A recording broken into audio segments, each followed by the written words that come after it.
Welcome back to the Daily Lift. Let's face it, we all mess up. It's part of being human. But the real question isn't whether we'll make a mistake, it's what we do afterwards.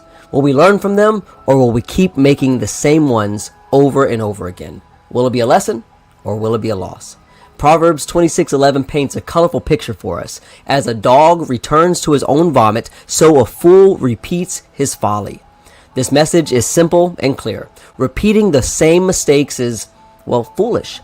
But we do it anyways. Why? Why do we so often go back to the very things that brought us trouble in the first place? Sometimes it's comfort. Familiarity can make even bad habits feel safe. Other times it's pride. We don't like to admit that we're wrong, so we double down. But whatever the reason, the Bible calls us to a better way. Think of Peter. After denying Jesus 3 times, he could have stayed stuck in guilt and shame. He could have been repeating these same mistakes out of fear, pride, or habit.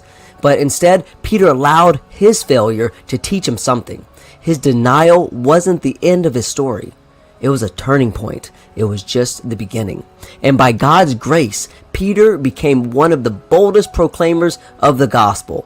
And James 1:5 gives us a key to breaking the cycle of repeated mistakes. Maybe we make mistakes over and over because we lack wisdom. And James says, if any of you lacks wisdom, let him ask of God, who gives to all liberally and without reproach, and it will be given to him. Wisdom is the ability to learn from the past and to see consequences of our actions and to choose a better path. And God is more than willing to provide us with those things when we ask of them. But wisdom doesn't just come from asking. It comes from reflecting. Lamentations 3:40 says, "Let us search out and examine our ways and turn back to God." Reflection helps us understand where we went wrong and how to avoid those pitfalls in the future.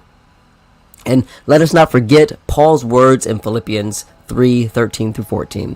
"Brethren, I do not count myself to have apprehended, but one thing I do, forgetting those things which are behind and reaching forward to those things which are ahead, I press toward the goal for the prize of the upward call of God in Christ Jesus." Paul didn't let his past mistakes define him. Instead, he used them as fuel to move forward, focusing on what truly mattered.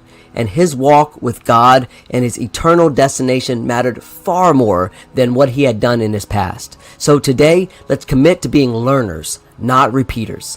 Let's reflect, course correct, and grow. Because every mistake is an opportunity for us to gain wisdom, to draw closer to God, and to make better choices today than we did yesterday. Make it a lesson rather than a loss. And as always, go lift somebody up.